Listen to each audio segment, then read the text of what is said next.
je vous propose de bien définir ce critère est intéressant car au premier ordre, la masse est corrélée à la vitesse. Pourquoi? Parce qu'en général, on peut se douter que plus un drone a une masse élevée et plus il peut aller vite. Et donc, la masse est corrélée à l'énergie cinétique d'impact. Autrement dit, c'est une métrique de la gravité d'un impact. Il y a donc plusieurs lectures possibles de cette classification, dont l'une tournée autour de la gestion du risque. L'OTAN a identifié 3 classes. La classe 1 pour les drones de masse inférieure à 150 kg, dans laquelle nous allons retrouver les nanodrones, environ inférieurs à 200 g, les microdrones compris entre 200 g et 2 kg, les mini-drones entre 2 kg et 25 kg, et les petits drones entre 25 et 150 kg. Ensuite, nous avons la classe numéro 2 qui comprend tous les drones compris entre 150 kg et 600 et qui correspond aux drones tactiques pour les militaires, et après des drones mules pour le transport de marchandises dans le domaine civil. Et puis on a la classe 3. Pour les drones de masse supérieure à 600 kg, c'est les gros drones, là, dans lesquels nous pouvons trouver des drones MAL, donc moyenne altitude, longue endurance, ou HAL, haute altitude et longue endurance. Par exemple, vous avez le Global Hawk, qui lui va avoir une envergure de l'ordre d'un A320. Donc ça, c'est plutôt les drones côté militaire. Et pour les civils, on peut trouver les fameux drones taxis, ou les eVTOL, au service de la mobilité urbaine et qui sont en cours de développement. Alors, j'ai superposé un petit graphique à barre pour illustrer qualitativement la répartition actuelle du nombre de drones en France en fonction de leur classe d'appartenance. Et des chiffres sont donnés par la suite. On voit vraiment clairement que la classe des micro-drones se distingue fortement du reste. Les drones sont-ils une menace pour la sécurité publique? C'est l'objet de cet exposé, mais regardons de façon un peu plus globale la problématique. Valérie Laubert, dans son étude sur les drones civils, une menace pour la sécurité intérieure, nous éclaire. En synthétisant, aujourd'hui, le marché des drones civils connaît une expansion sans précédent. Selon l'Union européenne, dans les 10 ans, le marché des drones civils représentera 10% du marché de l'aviation, soit 15 milliards d'euros par an. En France, en 2015, il représentait 155 millions d'euros et il devrait atteindre 4 fois plus en 2025. Le nombre d'appareils évoluant en France entre 2017 et 2021 est passé de 400 000 à 2 500 000. Et parmi ceux-ci, 98% des drones font moins de 800 grammes. Et oui, ils sont donc facilement accessibles à l'achat pour quelques centaines d'euros, voire des milliers d'euros. Et cette technologie profite de la loi de Moore. Vous connaissez cette loi, c'est la loi finalement sur le développement électronique, avec un doublement de performance tous les 18 mois, avec des conséquences fortes sur les performances, puisqu'on a des drones toujours plus petits, avec des autonomies plus grandes, avec des capteurs miniaturisés, toujours plus performants. Donc face à cette prolifération, la France, en précurseur, a pris des mesures d'encadrement de l'utilisation des drones dès 2012. Nous y reviendrons plus en détail par la suite. Mais malgré toutes les mesures mises en place, il est indiscutable que la multiplication de ce type de matériel au sein de la population et des autres usagers aériens n'est pas sans risque. En effet, la technologie des drones est dite nivelante, c'est-à-dire qu'elle place sur un pied d'égalité les civils, les forces irrégulières et les armées. La menace sur la sécurité publique est donc réelle si ces appareils sont utilisés à des fins malveillantes ou en cas d'erreur de manipulation par le télépilote ou encore par simple méconnaissance de la réglementation en vigueur. Par exemple, pour vous donner quelques chiffres, en 2019, l'Agence européenne de la sécurité aérienne a recensé 2000 incidents, principalement en basse altitude, dans l'espace aérien de l'Union. Pour la gendarmerie et les transports aériens, les usages illicites de drones ont connu une augmentation exponentielle, atteignant par exemple en 2017 le nombre de 445 appareils effectuant des survols illicites de zones interdites ou sensibles. Alors si cette menace pour la sécurité publique est indéniable, comment nos institutions cherchent à la maîtriser? Alors dans le cadre des menaces non intentionnelles, les deux principaux événements redoutés par les autorités, liés à l'insertion routinière des drones dans l'espace aérien, est l'abordage avec un aéronef habité et la collision avec des personnes au sol. Donc nous allons voir comment la réglementation nationale et européenne peut aborder une solution. Je parlerai en particulier de deux concepts clés, le U-Space et le signalement électronique. Sur cette première vidéo, je vais la lancer, prise depuis un drone de loisirs en Floride, vous allez pouvoir constater deux choses. La première, c'est que le croisement entre un aéronef et un drone n'est pas un événement rare. Voilà, le ciel n'est pas si vite que ça. Et la seconde est la difficulté pour un équipage de détecter et donc d'éviter un abordage avec un drone, l'hélicoptère n'ayant ici absolument pas modifié sa trajectoire. Cette seconde vidéo montre des crash tests réalisés par l'Institut de recherche de l'Université de Dayton pour évaluer la sévérité d'un abordage entre un drone très populaire, là ici de type fantôme qu'on voit sur l'aile, percutant le bord d'attaque d'une aile d'un Mooney M20 de l'aviation générale, certes à 380 km/h. Ce crash test montre avec des images au ralenti comment le drone s'encastre et perfore la structure de l'aile et génère potentiellement un événement catastrophique. Plusieurs études assorties d'essais de collisions menées par l'autorité de l'aviation civile américaine et anglaise ont permis de tirer les enseignements suivants. Les conséquences d'un abordage sont bien plus sévères pour un aéronef léger, donc avion ou hélicoptère, que pour un avion de ligne. Une récente étude menée en 2020 démontre par la simulation que les conséquences de l'ingestion d'un drone par un réacteur engendrent dans 75% des cas des dommages sévères pour le moteur au-delà des ailettes cassées dans les étages de compression. L'élément de structure le plus sensible pour un avion à un abordage avec un drone est le plan horizontal arrière. À masse équivalente, l'abordage avec un drone provoque des dommages significativement plus importants qu'une collision aviaire. Ça, c'est lié vraiment aux composants les plus denses du drone, comme les batteries. Je vous ai rajouté aussi à droite une petite photo d'un abordage entre un Bell 206B et un DJI Mavic Air. Donc le Bell 206B est un hélicoptère de la marine chilienne et l'abordage s'est déroulé en janvier 2021 et vous voyez que le drone a complètement transpercé la verrière et atteint le pilote. La prévention d'abordage entre les drones et les aéronefs habités reste un enjeu majeur. Il existe cependant assez peu d'éléments quantitatifs permettant d'estimer la probabilité d'un tel abordage. En 2018, 81 signalements de drones par les pilotes ont été remontés auprès de la DSAC, donc la Direction de la sécurité de l'aviation civile, mais ce chiffre est à considérer avec beaucoup de précautions, en particulier parce qu'il est très difficile d'identifier visuellement un drone.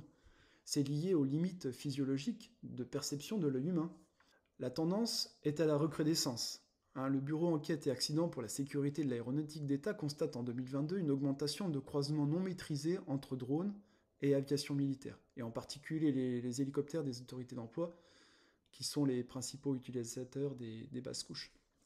Alors l'impact d'un drone avec un être humain peut être très grave, voire mortel selon le poids et la vitesse du multirotor.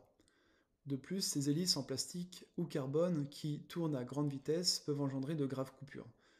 Dans la première vidéo, des scientifiques de l'université d'Aalborg au Danemark évaluent la gravité de l'impact des hélices sur un morceau de porc pour analyser l'effet qu'elles pourraient avoir sur de la chair humaine. Ces études sont très importantes pour comprendre les phénomènes en jeu et trouver des mesures atténuatrices du risque, par exemple au niveau du design des hélices.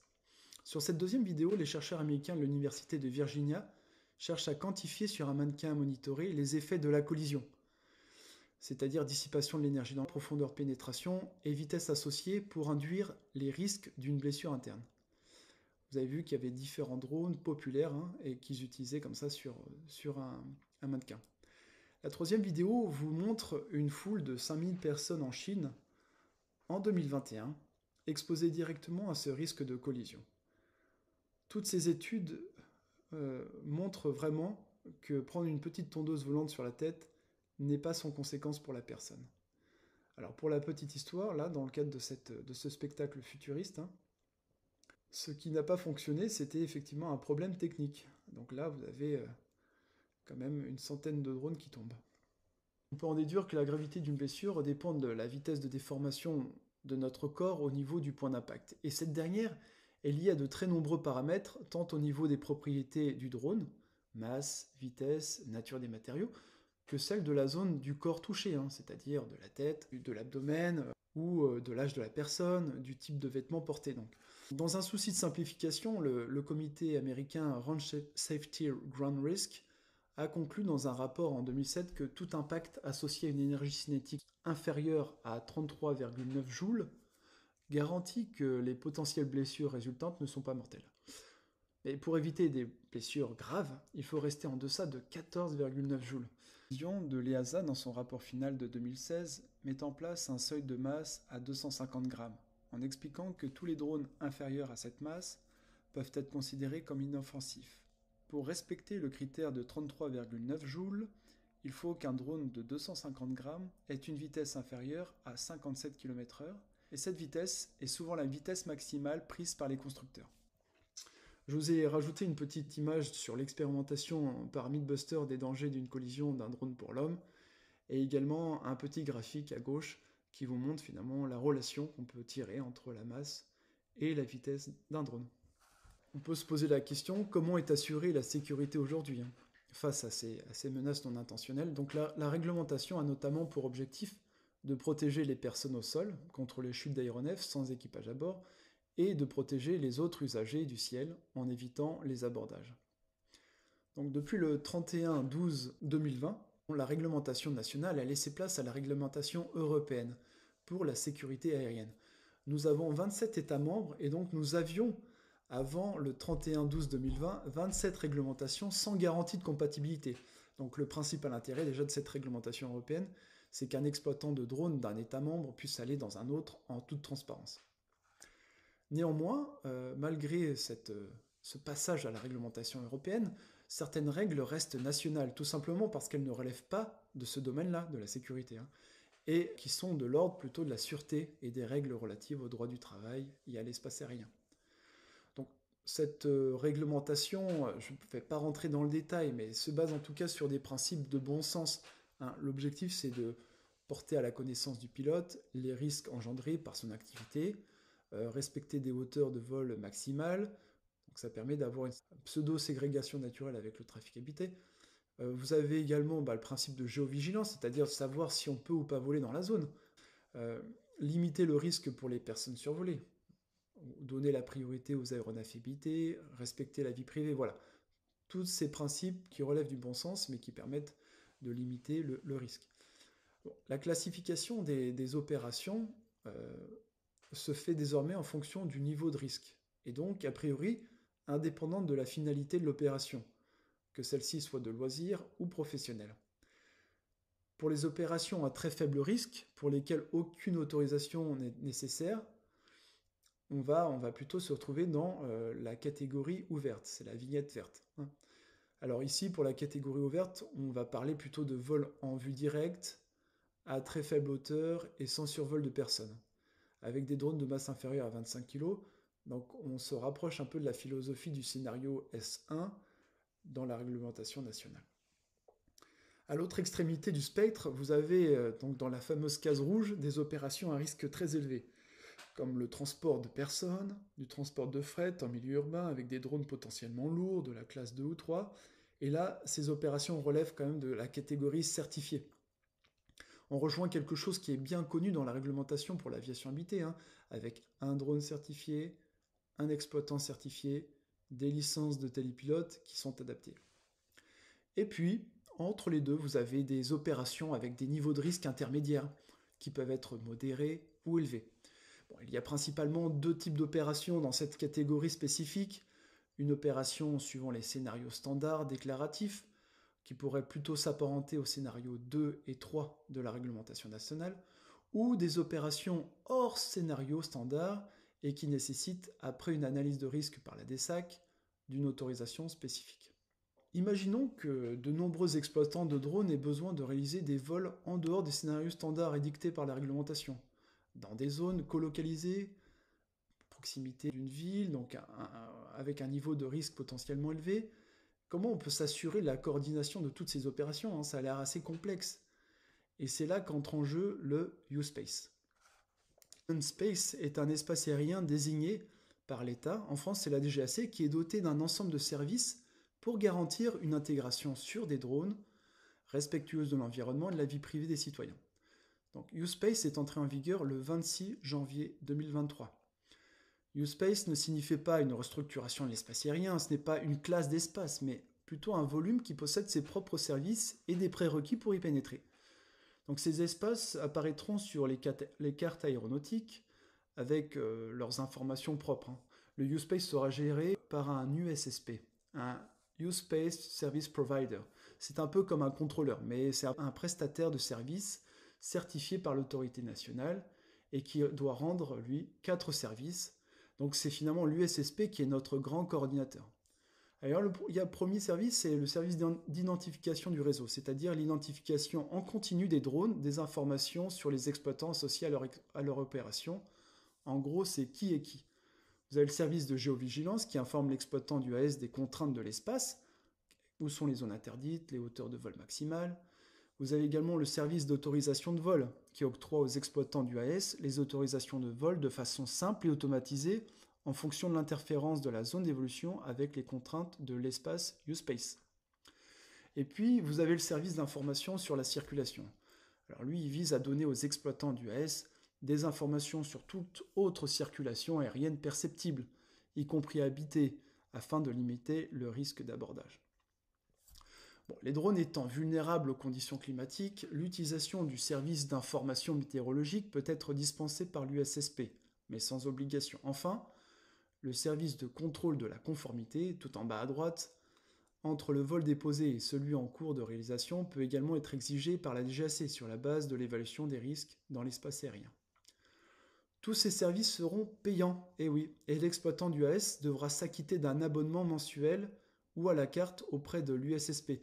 En fait, c'est un peu comme un tronçon d'autoroute avec sa gare de péage. Ce qui ouvre la question de la privatisation de l'espace aérien.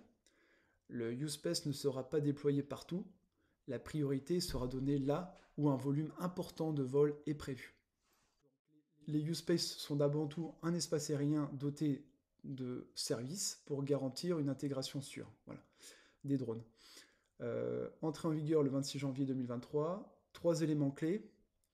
Ils sont désignés par l'État pour répondre à une activité drone routinière. Ils sont pénétrables par l'aviation habitée sous certaines conditions. Donc, si le U-Space est à l'intérieur d'un espace aérien contrôlé, on va appeler ça de la reconfiguration dynamique de l'espace aérien sous la responsabilité du service de contrôle. Il faut imaginer qu'on va créer comme ça des bulles de ségrégation autour des aéronefs habités pour éviter tout risque d'abordage.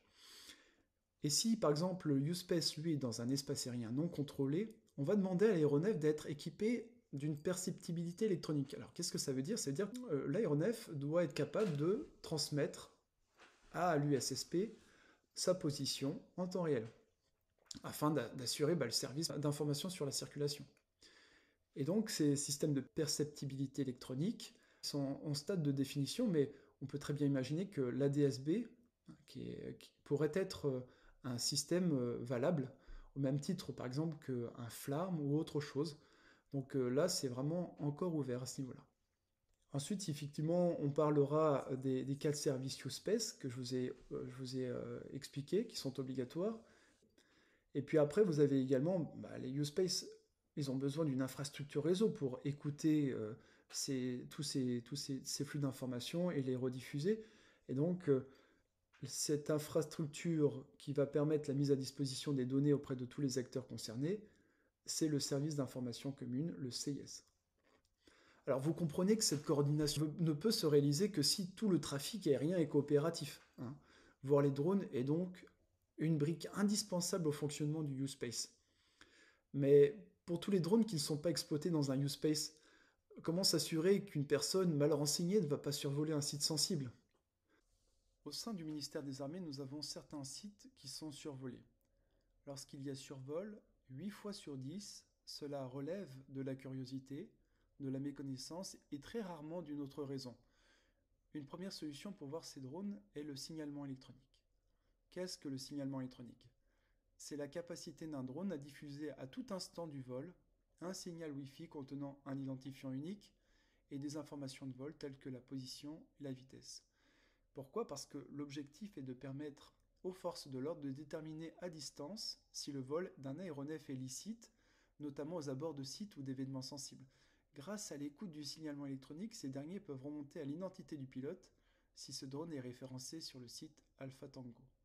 Entre parenthèses, ce qui ne permet pas de garantir qu'un drone malveillant sera nécessairement équipé du signalement électronique. On est d'accord. Qui?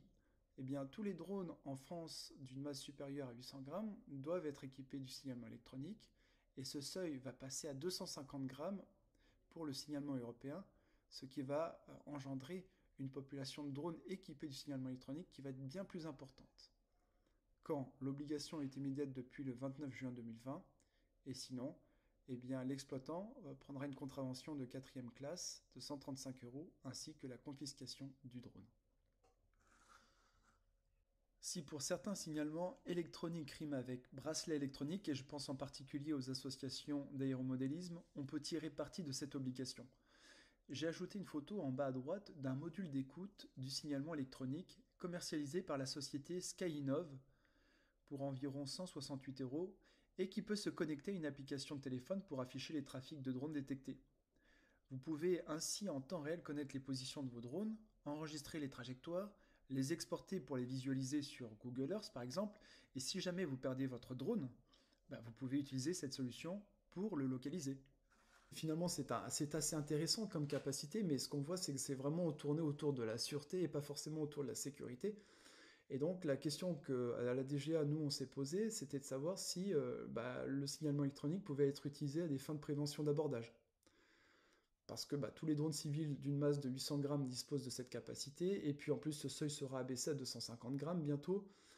Et on voit que les drones en catégorie ouverte ou spécifique n'évolueront pas nécessairement dans les use space. Donc on n'aura pas forcément le service de déconfliction. Et le risque d'abordage est réel, on l'a vu précédemment à travers quelques bilans chiffrés.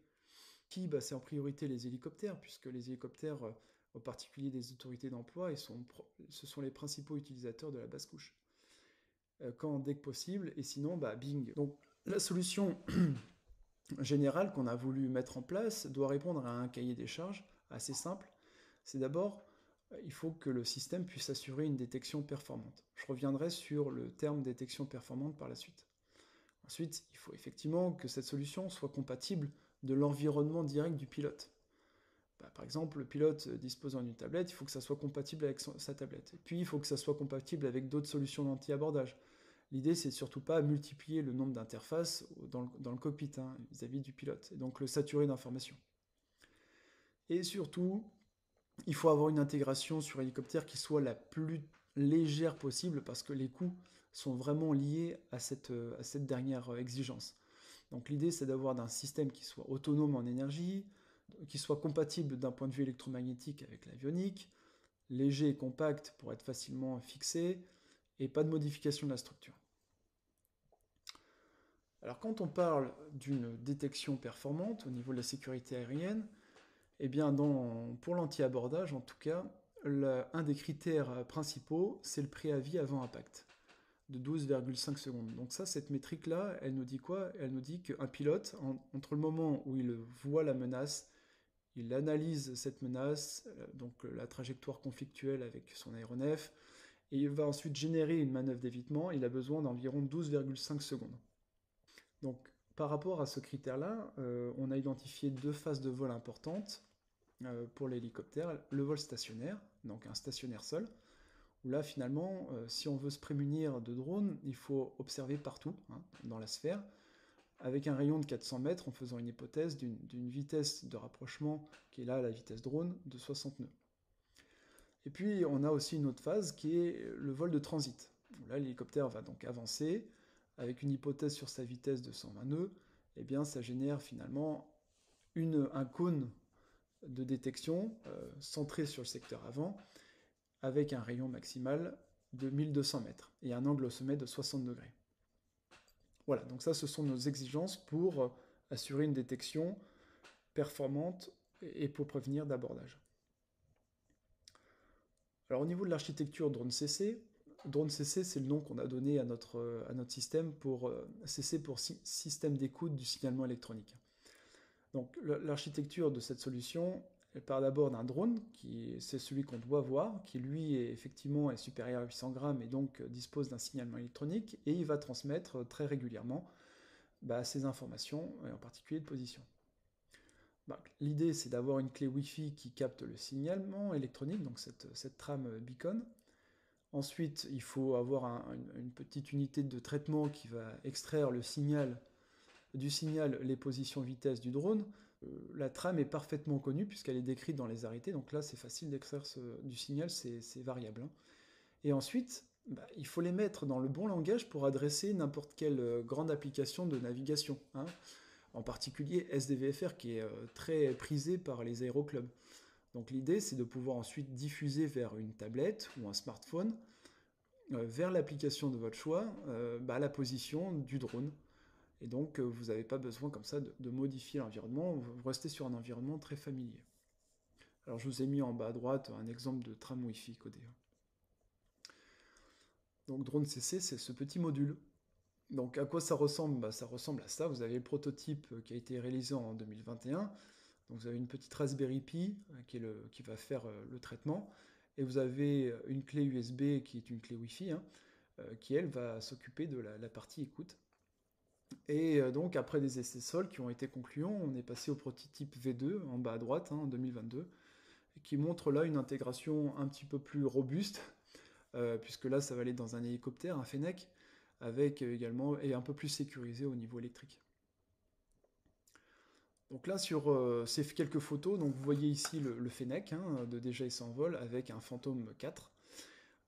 Nous on a utilisé donc une tablette avec l'application SDVFR. Vous avez ici le module CC qui est intégré sur l'îlot central. Et voilà tout ça dans l'hélicoptère. Alors ensuite, on va vous présenter donc la vidéo prise depuis l'hélico. Donc là, en fait, on voit que l'hélicoptère avance et d'un coup, ça y est, la balise vient d'être détectée. Là, on est à peu près à 2 km. Voilà. Donc vous voyez, là, on est en train de faire conduire une ligne droite vers l'objectif. Et à peu près à 200 mètres, on va commencer à faire une évasive sur la gauche pour des raisons de sécurité, parce que l'objectif, c'est pas non plus de se prendre le drone. Et même à 200 mètres, on n'arrivait pas à observer le drone. Pour la petite info, la pilote place gauche était Sophie Adenau, qui était sélectionnée par l'Agence européenne spatiale pour être astronaute. Alors, les résultats, c'est qu'on a en fait développé un petit prototype à moins de 100 € et tout le monde est capable de faire ça, c'est pas très compliqué. Et puis finalement, ça donne des performances assez intéressantes. Donc au niveau des essais en vol, on voit qu'on a une latence entre drone to glass, c'est-à-dire entre l'instant où le drone va envoyer sa position et l'instant où cette position va être affichée sur la tablette, qui est inférieure à 1 seconde. Donc on est vraiment sur du temps réel. Ensuite, on a des portées de détection qui sont de l'ordre de 2 km, mais elles sont très sensibles selon les conditions. Alors pourquoi? Si on a un drone qui est nativement équipé du signalement électronique, il va avoir un diagramme d'émission qui va être assez homogène, et donc on va avoir de bonnes performances, de l'ordre de 2 km. Mais si vous avez un drone d'une ancienne génération sur lequel vous devez rajouter une balise, et bien là, en fonction du placement de la balise, le corps du drone peut faire masque, et donc on peut avoir vraiment des détections dégradées. Voilà. Donc ça va vraiment dépendre de la nature du drone, et puis de la géométrie d'abordage et des masques générés. Puis évidemment des conditions météo. Voilà. Donc après, là, vis-à-vis du montage antennaire qui avait été testé, on avait mis au niveau de la casquette une petite antenne un dipôle, donc une antenne omnidirectionnelle avec un très faible gain, et pourtant on avait une très bonne couverture de détection avec le secteur frontal, le demi-espace avant finalement de détection.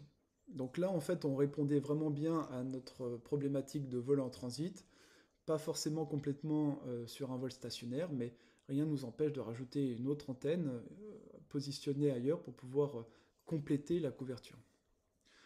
Donc l'idée ici, c'était de montrer que le concept était viable pour les hélicoptères, et donc ce serait intéressant de pouvoir intégrer ces fonctions dans des systèmes d'abordage existants, ou même de développer cette petite capacité pour nos pilotes. Alors, on a pu tester cette application, ce système avec l'application SDVFR. On a pu également montrer que c'était compatible avec d'autres systèmes d'anti-abordage, en particulier le Rosetta. Donc on affichait simultanément sur SDVFR des trafics habités et des trafics drones. Et puis en fait, le fait qu'on ait un système drone CC qui émette en Wi-Fi, vous pouvez avoir N utilisateurs connectés à ce module. Et donc on en avait testé jusqu'à 3. Donc en gros, on peut avoir tout un équipage entier qui peut être équipé. Et puis après, effectivement, au niveau intégration, on est dans les clous. Je vous propose d'introduire les menaces intentionnelles en faisant un focus sur l'emploi des drones civils, donc facilement accessibles et détournés à des fins de guerre. Donc la techno-guérilla qui s'opère actuellement dans le cadre du conflit russo-ukrainien est très largement médiatisée et nous donne des clés de compréhension sur l'état actuel de la menace et des possibles scénarios qui pourraient survenir dans les prochaines années sur le territoire national. Alors pour cela, je me suis largement appuyé sur l'excellent travail de Xavier Teitelman, réalisé en juillet 2022 et intitulé Guerre des drones, analyse des innovations, équipements et doctrines des Russes et Ukrainiens, que vous pouvez retrouver sur YouTube via les liens en bas de la description. Et j'ai complété son analyse par les dernières nouveautés 2023. On passe à la dernière catégorie, celle qui étonne le plus, ce sont les drones civils. On a principalement des petits drones à décollage et atterrissage vertical, qu'on appelle des VTOL, qui sont employés principalement pour l'observation, c'est-à-dire du renseignement, la préparation d'embuscades, la désignation de cibles pour l'artillerie. Ils peuvent observer, ils peuvent dire à l'artillerie « t'es 3 mètres trop à gauche, 15 mètres trop à droite », et ça permet d'améliorer la précision jusqu'à ce qu'ils arrivent à la destruction. Et donc il y a également du contrôle de destruction. On a par exemple le Mavic 3, mais on a tous les systèmes qu'on peut imaginer. Il y en a des centaines et des centaines d'exemplaires qui sont déployés. Ça coûte quelques centaines de dollars. La portée de ces drones, elle peut être de plusieurs kilomètres, voire quelques dizaines de kilomètres pour certains. Ils ont parfois une capacité également infrarouge, ils peuvent voler en très haute altitude. Ils sont totalement discrets, sont très difficiles à intercepter. Ils ne font pas de bruit quand ils volent suffisamment haut, ils ne font pas de chaleur puisqu'ils sont électriques, donc ils sont difficiles à intercepter. Et en réalité, l'emploi le plus spectaculaire qu'on peut avoir sur les drones civils, c'est le détournement qui en est fait pour permettre du bombardement. On voit ici comment ils chargent des petites munitions à bord, et étant donné les capacités d'emport qui sont faibles, l'effet va être tout à fait réduit, mais ça peut quand même tuer des hommes, ça peut détruire des véhicules, notamment quand ils sont non blindés, ça peut détruire des systèmes de communication ou des radars, et puis à force de multiplier ces attaques, cela finit par produire des effets, ça produit des dégâts qui sont importants, et surtout ça touche énormément au moral des soldats russes. Dans ce domaine, l'Ukraine a développé des compétences depuis des années, notamment avec des unités constituées pour organiser cette techno-guérilla, avec le soutien en formation des pays alliés. Ils utilisent des drones qui sont surboostés, notamment pour du renseignement, et ils ont développé de nombreuses techniques pour larguer des explosifs depuis des drones qui sont plus ou moins modifiés. Par exemple, avec ces drones, des octocoptères, les R-18, qui ont une capacité d'envoyer des bombes jusqu'à 3 kg, mais ça marche aussi avec des petits drones comme les Mavic 3 dont je vous parlais tout à l'heure. On a de très très nombreux exemples d'actions du côté ukrainien dès les premiers jours de la guerre, puis en fait la pratique s'est répandue et quasiment toutes les unités maintenant partagent des vidéos de ce type pour le harcèlement des forces russes. Donc il y a des tentatives pour améliorer la précision, par exemple avec des bouteilles en plastique côté ukrainien, voire même avec des gobelets côté russe. Et il y a aussi des systèmes qui sont directement produits en imprimante 3D qui permettent de larguer directement des petites grenades. Mais du coup, la masse, elle est quand même du côté des Ukrainiens. Au final, et d'après la Fondation pour la recherche stratégique, il y aurait jusqu'à 400 petits drones qui seraient déployés en même temps sur certaines opérations ukrainiennes. Et donc, ils assurent toutes ces missions, le renseignement, la calibration des tirs d'artillerie, le mini-bombardement, tout ça en même temps. Donc, on se doute que ça occupe du monde, mais ça a un effet du coup qui est très important. Et aux missions de renseignement en calibration des tirs d'artillerie et mini-bombardement, l'armée ukrainienne continue d'expérimenter de nouvelles applications dans la transformation de drones commerciaux en armes de guerre avec les missions Suicide Bakou. Le 20 janvier 2023, des premières vidéos confirment l'utilisation de drones kamikazes à partir de modèles FPV équipés d'explosifs. Il s'agit d'attaques suicides dans les environnements urbains, comme l'atteste cette vidéo. Le 28 janvier, d'autres vidéos montrant plusieurs dizaines de drones Racer FPV artisanaux réalisés à partir de quelques centaines de dollars directement dans les ateliers de Flymode d'Odessa ont été équipés de RGP-7, c'est-à-dire des puissantes armes anti-chars pour être ensuite propulsés contre les blindés russes. Donc en synthèse, on peut constater que le vecteur aérien privilégié est un micro-drone, qu'il soit de fabrication artisanale ou soit du commerce, modifié ou pas selon la nature des missions. On peut aisément imaginer que ces modifications peuvent concerner une augmentation de performance, par exemple une augmentation de l'autonomie, une augmentation du rayon d'action, ou encore un emport d'une charge utile plus lourde. Et puis également la résilience face à du brouillage avec l'utilisation de techniques de communication plus sophistiquées. Cette technologie est donc très efficace pour réaliser des missions de renseignement, de calibration de tirs d'artillerie, de mini-bombardements et d'attaques suicides. Et leurs charges utiles sont par conséquent des caméras miniatures, dans le visible et parfois l'infrarouge. et des charges explosives largables ou pas selon les cas. Leur petite taille, associée à une faible signature équivalente radar et signature infrarouge, les rend difficilement engageables pour la défense solaire classique. Donc le mode opératoire diffère selon la mission, mais force est de constater que les vols sont souvent simultanés et coordonnés. Chaque drone est télépiloté par un opérateur et les opérateurs sont en communication entre eux et les attaques sont par nature fugaces. Et voici comment en 5 minutes on peut dresser un premier état de la menace qui pourrait dans une certaine mesure se transposer sur le territoire national et prendre pour cible notre population, nos infrastructures sensibles mais aussi symboliques et nos événements de grande ampleur. Alors je vous propose d'aller un peu plus loin dans la réflexion de l'état actuel de la menace en nous inspirant de l'étude menée par Starbust, dans le cadre de l'Innovation Défense Lab du ministère des Armées. Donc Starbust a identifié 4 types de menaces: attaque, collision, contrebande et espionnage. Alors attaque, donc l'idée d'une attaque c'est que les drones représentent une arme à bas coût et à très fort niveau d'impact, on l'a vu, et en effet ils peuvent porter des armes automatiques, des explosifs, de l'acide ou d'autres objets potentiellement dangereux, chimiques, etc. Les drones sont utilisés par Daesh pour des attaques terroristes.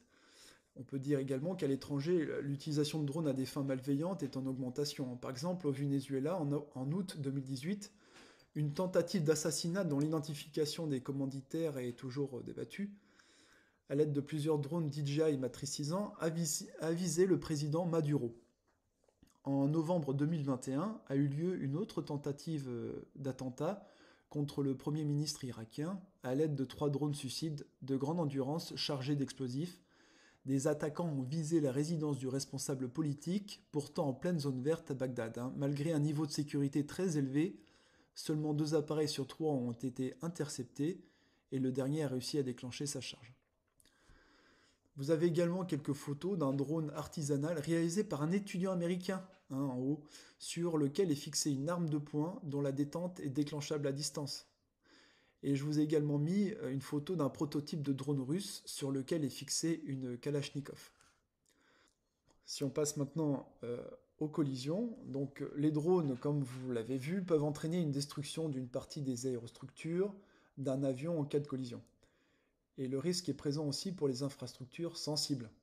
Le 21 septembre 2017, on a un drone DJI qui a heurté un hélicoptère Black Hawk de l'US Army, donc vous avez une photo à droite, et qui a entraîné des dégâts sur sa structure. Donc il faut comprendre aussi sur son indisponibilité.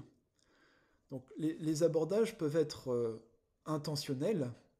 On peut très bien imaginer des scénarios en OPEX où on va voir un petit essaim de drone qui va vouloir volontairement rentrer en collision avec un hélicoptère, mais ça peut être également en temps de paix avec un aéronef au sol, c'est-à-dire qu'un drone vient tomber sur un Rafale et le rend indisponible. La crainte d'une collision peut également engendrer de fortes perturbations du trafic aérien. 3 semaines après Heathrow, c'est au tour de l'aéroport de Gatwick, le 8 janvier 2019, d'être paralysé par la présence d'un drone sur la finale de l'aéroport. On prend donc conscience de l'asymétrie de la situation avec d'un côté un drone de plusieurs centaines de dollars générant de l'autre des millions de dollars de pertes pour les compagnies et aéroports. Alors au niveau des menaces intentionnelles, on a aussi la contrebande. C'est-à-dire que les drones peuvent porter des charges illicites et traverser des frontières des pays. On voit avec les cartels mexicains qui utilisent des drones pour envoyer de la drogue aux US.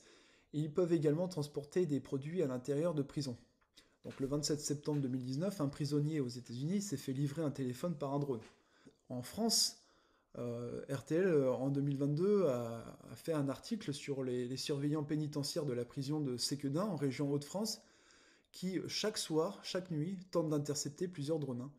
Donc ces derniers permettent de faire passer des portables, des chargeurs, des bouts de scie à métaux ou des produits stupéfiants aux prisonniers. Et puis enfin, on a le dernier tableau qui concerne l'espionnage. Donc les drones équipés de caméras sont utilisés pour de l'espionnage industriel ou militaire ou par les paparazzi. Ils peuvent être équipés de mini-ordinateurs utilisant les failles de cybersécurité pour voler des informations confidentielles. C'est-à-dire que les drones peuvent, par exemple, pénétrer des réseaux Wi-Fi des entreprises. Ils vont se positionner à des endroits stratégiques et permettre comme ça d'avoir un accès directement au réseau de l'entreprise et donc le hacker. En France, En 2014 et en 2015, on a eu des survols illégaux de Paris qui ont semé des troubles, d'autant que les lieux visités, c'était le palais de l'Élysée, l'ambassade américaine ou encore l'Assemblée nationale, donc qui sont des lieux particulièrement sensibles.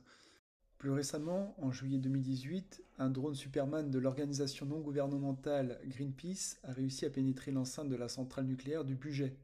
En août 2018, la section de protection d'appui drone, donc c'est le SPAD, a dû neutraliser un drone qui se rapprochait du périmètre sécurisé installé au-dessus du fort de Brégançon, dans le Var, lors d'un séjour du président de la République. Actuellement, on a, au vu des informations récentes issues des différents rapports parlementaires sur l'opération Barkhane, la diffusion de ces savoir-faire s'opère désormais activement dans la zone sahélienne, après s'être initialement développée dans la zone irako-syrienne. En effet, en septembre 2021, des autorités congolaises ont déclaré avoir arrêté un homme en provenance du Moyen-Orient dont la mission aurait été de former les combattants du groupe armé islamiste à l'usage des drones. Tout cela pourrait à terme entraîner l'importation de ces savoir-faire et leur diffusion au sein des cellules terroristes par l'intermédiaire de combattants venant d'Europe qui, une fois formés dans les zones de conflit, rentreraient chez eux pour commettre des actes terroristes. Alors la question est comment la France répond-elle à ce défi ? Alors, le secrétariat général de la Défense et de la Sécurité nationale, SGDSN, est l'organisme interministériel relevant du Premier ministre et qui doit garantir, dans le domaine de la défense et de la sécurité, la cohérence et la continuité de l'action de l'État. Le secrétariat général de la Défense nationale et de la Sécurité est donc pleinement investi dans la lutte contre l'emploi des drones aériens civils à des fins malveillantes et travaille avec la DGAC et l'AESA pour mettre en place des outils permettant de voir les drones. Ce travail de fond est à l'origine de la fameuse loi du 24 octobre 2016 relative au renforcement de la sécurité de l'usage des drones civils qui impose un enregistrement et une immatriculation des drones et de la formation des télépilotes. Tout cela a permis de limiter les vols illégaux. Mais elle a été suivie de l'obligation depuis le 29 juin 2020 d'équiper les drones de plus de 800 grammes d'un signalement électronique, mais c'est loin d'être suffisant, car la menace intentionnelle concernera essentiellement des drones non coopératifs, donc sans signalement électronique. Et mettre des radars pour couvrir tout le territoire est impensable. Il faut donc se concentrer sur la protection des sites les plus sensibles et des événements particuliers, où on va trouver des foules importantes et la présence de hautes personnalités. Ainsi, en France, chaque opérateur est responsable de la protection de ses installations. Par exemple, le groupe Aéroports de Paris est chargé de protéger les infrastructures aéroportuaires de Roissy-Charles de Gaulle, Orly ou encore du Bourget. Et Électricité de France est chargée de protéger ses centrales. Cependant, seules les forces de sécurité intérieure et les armées peuvent neutraliser un drone. En outre, afin d'interdire à un drone l'accès à une zone, des dispositifs particuliers de sûreté aérienne, sous la responsabilité de la police du ciel et en coordination avec les forces de la sécurité intérieure, peuvent être déclenchés pour créer des bulles de protection temporaires et planifiées. La mission de police du ciel et de la défense aérienne est dévolue à l'armée de l'air et de l'espace, et en particulier au commandement de la défense aérienne et des opérations aériennes, qui est le CDAOA. Alors on a vu que le CDAOA était finalement la police du ciel et de la défense aérienne, qu'on a vu également qu'il y avait une impossibilité d'avoir une couverture totale du territoire national, et donc il fallait mettre en place des bulles de protection pour empêcher l'intrusion ou le survol des sites sensibles. Alors, quand on a des sites sensibles qui sont bien répertoriés, donc on va plutôt mettre en place des bulles fixes et de longue durée, et puis on a également des événements majeurs qui arrivent, qui surviennent comme ça au cours de l'année, et donc là potentiellement mobiles et de courte durée. Donc c'est vrai qu'au niveau de la conception des systèmes, il faut prendre en compte ces deux aspects-là. Après, il faut bien prendre aussi en compte le fait qu'on est dans un contexte de temps de paix sur le territoire national. C'est-à-dire qu'on va avoir à apprendre à respecter, par exemple, la propriété privée. On va avoir aussi à prendre en compte le fait qu'on doit protéger la population. Il ne s'agit pas d'exposer la population si on fait tomber des drones parce qu'on les a neutralisés. Et puis également, il faut avoir des autorisations d'émission parce qu'une opération de brouillage n'est pas sans conséquence sur l'environnement autour du drone qui est brouillé. Imaginez que vous avez un hôpital juste derrière, un brouillage va également brouiller tous les systèmes à l'intérieur et donc engendrer des conséquences qui peuvent être potentiellement catastrophiques. Donc tout ça, c'est vraiment cadré. Et puis également, la volonté, c'est l'idée de disposer de moyens de lutte anti-drone, donc la LAD, qui soit évolutif, avec un petit s, pour s'adapter à la menace. Parce que demain, on aura des drones autonomes, couplés avec de l'intelligence artificielle, on aura également des essaims de drones, et ça, il faut qu'on soit toujours en mesure de pouvoir contrer ces menaces. Alors la lutte anti-drone, en fait, elle obéit à une chaîne opérationnelle qui est bien établie. D'abord, nous avons dans l'étape 1 la détection. Donc la détection, c'est détecter la présence d'un drone évoluant dans le périmètre surveillé ou aux abords du périmètre surveillé pour pouvoir avoir un petit peu d'anticipation. Et les technologies qui sont, je dirais, sous-jacentes à la détection, on va retrouver bien sûr le radar, mais on va également trouver le système d'écoute radiofréquence. C'est un système qui permet en fait d'écouter les sources électromagnétiques et qui va vous permettre de vous donner un secteur où va se trouver cette source. Donc si vous avez plusieurs capteurs radiofréquences, par triangulation, vous êtes capable de remonter la position. Vous avez également des systèmes plus classiques optiques de détection via la signature visuelle, qu'ils soient dans le domaine du visible ou dans le domaine de l'infrarouge. Et puis vous avez également l'acoustique. C'est pas pour rien qu'on appelle les drones, puisque ça fait référence au bourdonnement des abeilles.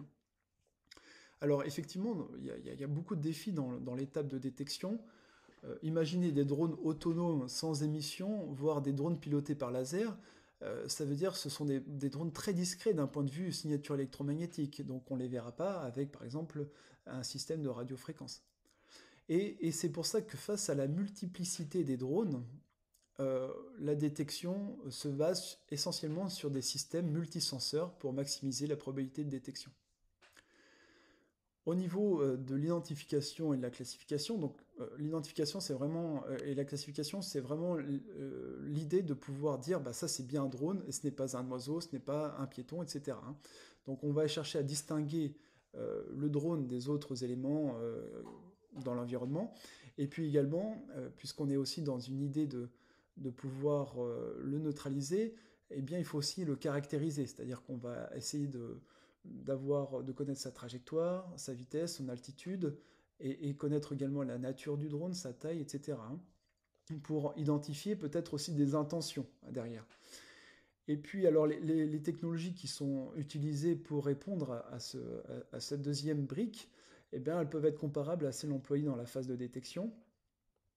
Et puis on a également le soutien de ces briques grâce à l'intelligence artificielle. Vous pouvez imaginer par exemple qu'un système optique va scanner le ciel et grâce à l'intelligence artificielle faire de la reconnaissance de forme et identifier le drone et ensuite faire un zoom sur le drone et donc en déduire d'autres paramètres. Voilà. Effectivement, le défi pour la classification, c'est que vous pouvez avoir par exemple des drones biomimétiques qui prennent la forme d'un oiseau. Et donc, c'est difficile à discriminer d'un point de vue optique et même radar. Voilà. Donc, là aussi, on va plutôt être dans des logiques de systèmes multisenseurs. Et enfin, la brique neutralisation. Donc, dans la neutralisation, on a vraiment deux approches. Le soft kill, où en gros, on va pas détruire, on va pas toucher à l'intégrité du drone, mais on va chercher à modifier son plan de vol. Typiquement, un brouillage sur un drone va jouer sur son comportement. Il va s'arrêter, il va se poser ou il va retourner à son site de décollage. A contrario, vous avez le hard kill. Là, l'idée, c'est vraiment de faire de la destruction, totale ou partielle. Et puis aussi, l'idée, c'est qu'on focalise vraiment sur la neutralisation du drone, mais des fois, localiser et appréhender le télépilote est plus facile que neutraliser le drone. Donc, toutes les techniques qui peuvent permettre également de localiser le télépilote est vraiment très très important. Donc les exemples de technologies utilisées pour satisfaire cette fonction, eh bien c'est le hacking, c'est-à-dire prendre le contrôle du drone. Là, ça nécessite quand même des niveaux techniques assez élevés. On peut leurrer aussi le GPS et donc de cette manière-là le contrôler d'une certaine manière. Le plus classique aujourd'hui, c'est vraiment le brouillage des ondes de radiofréquence, c'est-à-dire qu'on va venir brouiller le segment de télécommunication entre le vecteur aérien et puis la télécommande, ou brouiller directement le GNSS. Donc le drone sera totalement perdu et il va très certainement s'arrêter et puis se poser. Vous avez également des armes à énergie dirigée, donc là c'est beaucoup plus impressionnant. à base de laser, de micro-ondes forte puissance. Donc les micro-ondes forte puissance, ça consiste à envoyer comme une onde de choc électromagnétique, en gros, qui va vous créer des courants induits dans l'électronique et faire des courts-circuits et donc griller l'électronique. Vous avez aussi des drones anti-drones. Donc les drones anti-drones, on trouve plusieurs catégories. Les drones intercepteurs sont des drones en général qui vont lancer un filet sur le drone malveillant. Et donc celui-ci, dans le filet, sera ralenti dans sa chute par un parachute. Vous avez des drones aussi qui, là, pour le coup, sont plutôt de l'ordre du plaqueur, c'est-à-dire des drones collisionneurs qui vont vraiment rentrer physiquement dans l'autre drone. Vous avez des drones aussi qui peuvent transporter des petits brouilleurs. Et donc, au lieu d'avoir un brouilleur très puissant, pour pouvoir immobiliser le drone à très longue portée, on va plutôt chercher à amener un drone à proximité du drone malveillant pour le brouiller. Et donc, on n'a pas besoin des mêmes niveaux de puissance, ce qui peut être aussi apporter une certaine flexibilité dans un contexte urbain. Voilà. Ensuite, vous avez également des projectiles spécifiques. Alors, dans les projectiles spécifiques, vous avez par exemple la société Skywall qui propose de lancer depuis le sol un filet, voilà, alors avec une portée qui est quand même assez réduite, je crois que c'est de l'ordre de 70 mètres, mais bon, c'est déjà ça. Et puis après, vous avez des armes antiaériennes conventionnelles, hein. On peut parler du fusil à pompe de calibre 12 utilisé par les forces. Maintenant que je vous ai montré les différentes briques qui constituaient la lutte anti-drone, on va rentrer concrètement dans une illustration de ce que peut être un système de lutte anti-drone. Donc j'ai focalisé sur un documentaire qui concernait Parade, qui est un système justement qui vise à faire la lutte anti-drone. Et puis j'ai complété cette illustration par quelques systèmes de neutralisation complémentaires qui pourraient être compatibles. Dans la zone, la couleur du drone va changer. Là, il est passé suspect. Donc maintenant, on lance l'action de brouillage. Ce que fait l'opérateur. L'action de brouillage étant lancée, le drone va perdre le contact avec sa commande, va être dans un premier temps déstabilisé, il ne va pas tomber, mais en revanche, il va changer de trajectoire et il va quitter ici la zone. Donc on a commencé avant, bien sûr, à prévenir les forces d'intervention au sol. Donc là, on parle pour la protection, par exemple, d'un événement majeur, comme ça va se faire en 2023 pour la Coupe du Monde de rugby et pour 2024 pour les autres événements majeurs qui vont arriver, notamment en France. Aérien, et il va donner une première classification. Quand on dit classification, c'est de dire si c'est un drone, un oiseau, un piéton, etc., etc. Et ensuite, on a une deuxième capacité qu'on appelle un goniomètre. Le goniomètre, il va écouter sur 360 degrés toutes les fréquences et il va intercepter les fréquences de drone. Et puis la troisième couche, c'est la caméra. Elle va rallier sur les informations données par le radar et le goniomètre, donc qui écoute les fréquences, et pouvoir avoir une reconnaissance visuelle. Cet ensemble de données est fusionné pour présenter la situation d'intérêt drone à l'opérateur qui utilise le système. Et avec cette information, l'opérateur va prendre la décision ou non de neutraliser.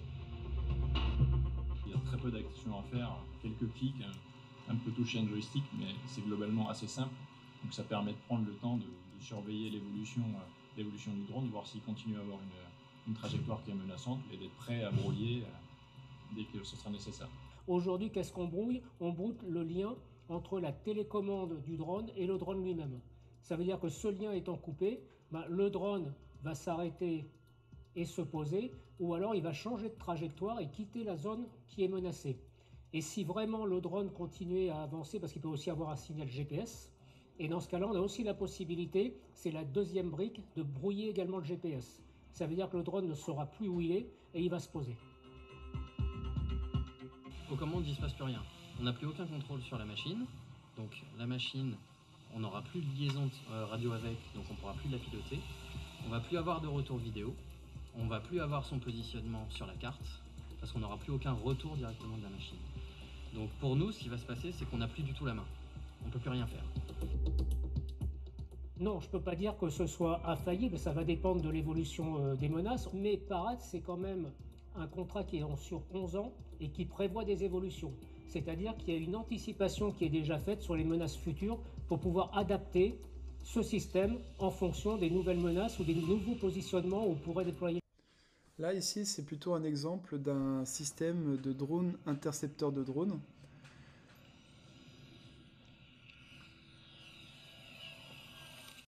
Le drone malveillant est en rouge et le drone intercepteur de drone est en vert. Donc là, c'est une vue depuis le drone intercepteur de drone.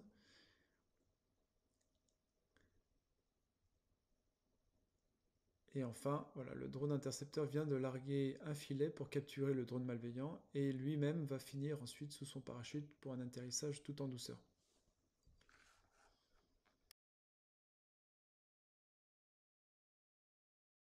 Et enfin là, je voulais vous montrer également un exemple d'un système à micro-ondes forte puissance face à un essaim. Voilà. Donc là, vous voyez un fixed wing, hop, un deuxième fixed wing qui lui va aussi subir les conséquences d'une onde électromagnétique puissante. Voilà. Donc évidemment, ce système-là est beaucoup plus compliqué à mettre en place dans un contexte urbain. Voilà, donc en conclusion, ce qu'on peut dire, c'est qu'on a une menace réelle à ne pas sous-estimer et à devancer. Concernant les menaces non intentionnelles, malgré la prolifération des mini- et micro-drones du commerce, les menaces non intentionnelles en France devraient être de mieux en mieux maîtrisées via une réglementation européenne tournée autour de la gestion du risque et la mise en place de mesures structurantes telles que le U-Space et l'identification numérique. Concernant les menaces intentionnelles, donc, en matière de terrorisme, le drone s'avère un outil prisé par les groupes combattants et la possibilité qu'il serve à des attaques de grande ampleur sur le territoire national est un risque à ne pas sous-estimer. Donc on a vu l'utilisation simultanée de plusieurs drones, et en particulier des drones largueurs de charge ou des drones suicides. L'hypermédiatisation de la technoguérilla russo-ukrainienne autour des drones pourrait amplifier la diffusion des possibles et les savoir-faire auprès d'une menace terroriste endogène sur le territoire national. C'est un deuxième risque. Le couplage de la technologie IA, donc l'intelligence artificielle, avec les drones représente aussi un risque de démultiplication du potentiel de la menace. On peut très bien imaginer d'avoir des drones d'abattage ciblés à l'encontre des hautes personnalités ou faire de la cyberattaque et qui ne pourraient plus être l'apanage d'acteurs et tactiques. Enfin, face à l'évolution rapide de la menace drone, plusieurs incréments sont prévus au niveau étatique pour disposer de systèmes de lutte anti-drone efficaces, comme on l'a vu avec Parade. Et l'anticipation de la menace et la réactivité d'évolution de notre défense sont les clés de voûte de la LAD. Il est aussi crucial pour le MINARM de disposer d'une base industrielle technologique et de défense qui soit capable de réagir et donc de proposer des solutions innovantes à ces nouvelles problématiques, à ces nouvelles menaces. Mais quand on voit tout ça, on se dit quel défi pour les Jeux Olympiques 2024. Je vous donne quelques chiffres clés pour vous donner conscience aussi de la difficulté que peut engendrer cet événement à protéger. 40 sites sur 10 à 15 jours, 2 cérémonies de niveau mondial, 8 à 12 heures d'activité par site, donc environ 4000 heures de protection nécessaires, et pour les Jeux paralympiques, 2000 heures. Ça clôture ma conclusion, je vous remercie, j'espère que vous avez trouvé ces planches intéressantes. Si vous avez des questions, n'hésitez pas à me laisser des petits commentaires, et j'y répondrai avec plaisir. Merci.